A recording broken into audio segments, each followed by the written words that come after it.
Excel की दोस्तों एक बहुत कमाल की गजब की ट्रिक इस वीडियो में आपके साथ मैंने शेयर की है, जो पहली बार ना आपको YouTube पे देखने को मिलेगी। और ये ट्रिक कितने काम की है ये तो आपको डेमो देखने के बाद पता चलेगा। तो डेमो आप देखिए, यहां पे हमारे पास आइटम्स के नेम लिखे होंगे, यहां पे हमें यूनिट्स लिखनी है। अब हर एक आइटम के लिए अलग यूनिट हो सकती है। कंप्यूटर के लिए सेट्स हो सकते हैं, सीपीयू के लिए पीसेस हो सकते हैं, बैग के लिए बैग्स हो सकते हैं, या कोई और आइटम आप यहाँ पे ऐसा ले सकते हो जिसकी यूनिट केजी, किलोग्राम या किलोग्राम्स में हो सकती है। ठीक है, तो यहाँ पे आप देखिए मैजिक है क्या। यहाँ पे कंप्यूटर आइटम है, मैंने यहाँ पे यूनिट एंटर की 1, तो यहाँ पे लिखा गया 1 सेट। अगर एक से ज्यादा मैं यहाँ पे एंटर करूंगा तो यहाँ पे सेट्स लिखा गया। अब यहां पे सीपीयू के लिए अगर यूनिट में एंटर करूंगा 1 लिखूंगा तो 1 पीस, 1 से ज्यादा कोई भी संख्या मैं लिखूंगा तो पीसेस लिखा गया। यहां पे मैं लिखूंगा 1 तो 1 बैग, 1 से ज्यादा मैं लिखूंगा तो बैग्स लिखा गया। अब ये डायनेमिक है, अगर मैं यहां पे आइटम का नेम चेंज करूंगा ना तो यूनिट अपने आप चेंज हो जाएगी। यहां पे अभी बैग्स लिखा आ रहा है तो ये देखिए सेट्स लिखा आ गया है ना। यहां पे कोई नया आइटम आप एंटर करोगे, मान लीजिए आपने सीपीयू एंटर किया और इसकी क्वांटिटी यहां पे आप डालोगे, जैसे मैंने यहां पे एंटर किया 1 तो 1 पीस लिखा आ गया। तो इस तरह से डायनामिक तरीके से यहां पे अलग अलग यूनिट्स एक ही कॉलम में आप कैसे सेट कर सकती हो। ये बहुत आसान है, बहुत आसान है दोस्तों, और ये बहुत इंपॉर्टेंट है, आपको ये जरूर सीखना चाहिए। ठीक है ना। यहाँ पे आइटम कोई भी हो सकते हैं, यूनिट्स कोई भी हो सकती है, आपको समझना है कि ये होगा कैसे।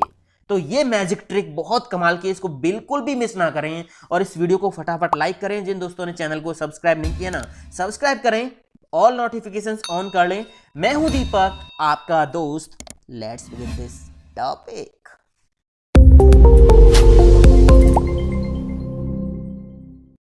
तो सबसे पहले दोस्तों आपको ना यूनिट्स वाले कॉलम में पहले सेल पे क्लिक कर लेना है।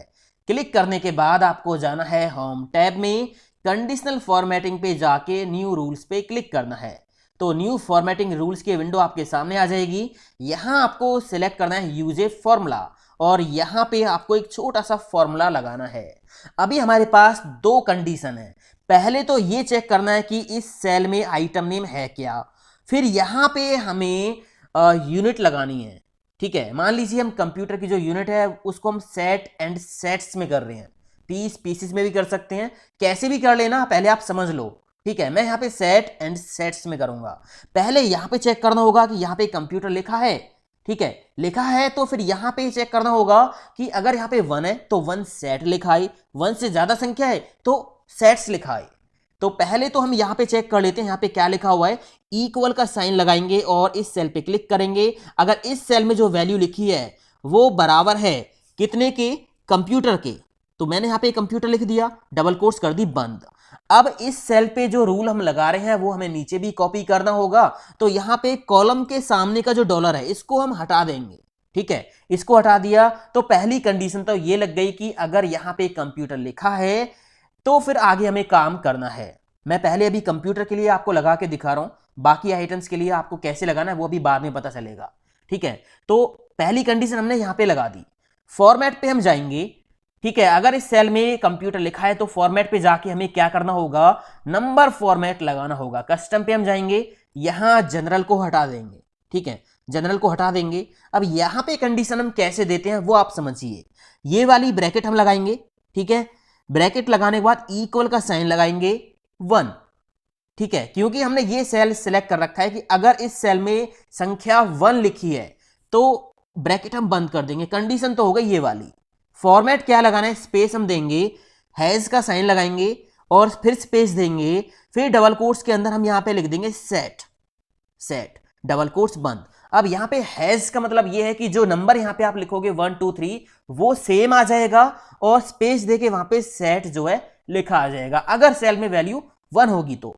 ठीक है, अब यहां पे ऑप्शनल मतलब सेट्स के लिए क्या करना होगा, सेमीकोलन लगा देंगे। ये एक तरह से इफ एल्स की तरह यहां पे काम कर रहा है। अगर वैल्यू 1 होगी तो सेट लिखाएगा, अदरवाइज में जो वैल्यू आपको दिखानी है वो सेमीकोलन के बाद में दिखानी है। तो यहां पे एक स्पेस देके हम हैश टाइप करेंगे कि जो नंबर सेल में है वो नंबर रहे, साथ में स्पेस देके डबल कोट्स के अंदर सेट्स लिख देंगे, सेट्स। तो यहां पे काम हो गया है। अब इसको ओके कर देंगे और यहां से इसको ओके कर देंगे। अब यहां पे आप लिख के देखिए 1, तो क्या लिखा गया 1 सेट। 1 से ज्यादा मैं लिखूंगा तो सेट्स लिखा गया। अगर यहां पे कंप्यूटर के अलावा कोई और आइटम नेम मैं लिखूंगा तो यहां पे नॉर्मल वैल्यू आपको दिखाई देगी। ठीक है, तो हमने यहां पे कंप्यूटर के लिए तो सेट कर दिया, इसी तरह हमें बाकी आइटम्स के लिए भी सेट करना होगा। अब मैं आपको सीपीयू के लिए बता दूं, उससे पहले देखिए यहां पे तो हमने लगा दिया, यहां पे अगर मैं वैल्यू एंटर करूंगा तो यहां पे तो नॉर्मल 2 लिखा रहा है, क्योंकि फॉर्मेट हमने केवल इस सेल पे लगाया है। नीचे फॉर्मेट कॉपी करने के लिए क्या करना होगा, इस सेल पे क्लिक करो, फॉर्मेट पेंटर पे क्लिक करो, होम टैब में फॉर्मेट पेंटर पे क्लिक करके बाकी सारे सेल्स को भी सिलेक्ट कर दो। ये देखिए यहां पे 2 सेट्स लिखा गया, आइटम नेम क्या है कंप्यूटर। यहां पे मैं वैल्यू एंटर करूंगा, यहां पे कुछ नहीं आएगा, सिंपल आएगा। ठीक है ना, तो इनको मैंने अभी कर दिया डिलीट। इसको भी आप डिलीट कर सकते हो, नहीं तो रहने दीजिए। तो मैंने इसको कर दिया अभी डिलीट। अब मैं इसी सेल पे दोबारा से एक नया रूल लगाऊंगा, होम टैब पे जाके conditional formatting and new rule. इस बार मैं सीपीयू के लिए लगाऊंगा पीस एंड पीसेस। तो यूज ए फॉर्मूला और यहां पे इक्वल का साइन लगाएंगे अगर इस सेल में जो वैल्यू है वो है सीपीयू, सीपीयू डबल कोट्स बंद। अब यहां पे भी हम क्या करेंगे, जो कॉलम नंबर के सामने का डॉलर है इसको हटा देंगे। ठीक है, कंडीशन तो लग गई। अगर इस सेल में सीपीयू है तो यहां पे जो यूनिट होगी पीस एंड पीसीज में होनी चाहिए। तो फॉर्मेट पे हम जाएंगे, कस्टम पे हम जाएंगे, फिर से वही फॉर्मूला हम यहां पे लगाएंगे। ब्रैकेट के अंदर हम लिखेंगे, ब्रैकेट के अंदर इक्वल 1। अगर सेल में 1 लिखा हुआ है तो स्पेस देके जो हैज मतलब जो नंबर है, जो भी नंबर है 1 वो आ जाए। उसके बाद स्पेस देके डबल कोट्स के अंदर यहां पे हम टाइप कर देंगे पीसीज, पीस लिखा मैंने 1 पीस। ठीक है, डबल कोट्स कर दी बंद। अगर वैल्यू 1 होगी तो 1 पीस लिखा जाएगा, 1 से ज्यादा है तो यहां पे सेमीकोलन लगाओगे और स्पेस देके हैज का साइन लगा के फिर स्पेस दे दीजिए, डबल कोट्स के अंदर पीसेस लिख दीजिए। पीसेस मैंने लिख दिया, डबल कोट्स कर दी बंद।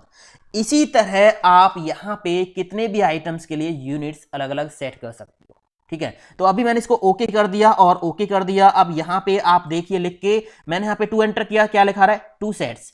अगर मैं यहां पे सीपीयू लिखूंगा और एंटर प्रेस करूंगा तो देखिए पीसेस लिखा रहा है। 1 एंटर करूंगा यहां पे तो पीस लिखा रहा है। अब यहां पे जो अभी फॉर्मेट हमने लगाया है वो नीचे भी हमें लेके आना है। यहां पे मैं एंटर करूंगा वैल्यू 2 तो कुछ नहीं आ रहा है, तो इस सेल पे आप क्लिक करो, फॉर्मेट पेंटर पे क्लिक करो और ये फॉर्मेट नीचे भी लगा दो। अब देखिए आप सीपीयू यहां पे है तो पीसेस लिखा रहा है। ठीक है, यहां पे 2 वैल्यू तो इसलिए पीसेस आ रहा है। अगर मैं यहां पे कंप्यूटर लिखूंगा तो आप देखिए यहां पे सेट्स में वैल्यू आ गई है। तो इस तरह से आप अलग अलग आइटम के लिए अलग अलग यूनिट्स एक ही कॉलम में डायनामिक तरीके से सेट कर सकते हो। मैंने 2 करके आपको दिखा दिए, इसी तरह आप बाकी आइटम्स के लिए भी कर सकते हो। अब ये जो पीसेस सेट्स आपको यहां पे लिखा हुआ दिखाई देगा ना, ये केवल विजिबिलिटी है। सेल में जो एक्चुअल वैल्यू है ना वो तो नंबर ही है। तो अगर आप ये सोच रहे हो कि आप इनका सम कैसे करोगे तो आसानी से हो जाएगा। मैंने यहाँ पे कंप्यूटर की मान लीजिए 4 यूनिट और एंटर कर दी। ठीक है, यहाँ पे कंप्यूटर के 2 सेट्स हैं, यहाँ पे 4 सेट्स हैं। अगर आपको कंप्यूटर के टोटल सेट्स निकालने हैं तो सम इफ का फॉर्मूला लग जाएगा। यहाँ पे मैं आपको लगा के दिखा देता हूँ, equal some if bracket open. सबसे पहले यहाँ पे आपको रेंज देनी है कि क्राइटेरिया आपको चेक कहाँ पे करना है, क्राइटेरिया यहाँ पे चेक करना है, कॉमा लगा के। क्राइटेरिया क्या होगा, डबल कोट्स के अंदर आप यहाँ पे कंप्यूटर टाइप कर दीजिए। ठीक है, डबल कोट्स बंद, कॉमा लगा के कह रहा है सम रेंज, टोटल कहाँ से कराना है तो टोटल हमें यहाँ से कराना है। एंटर प्रेस कर दीजिए तो देखिए यहाँ पे 6 आ गया।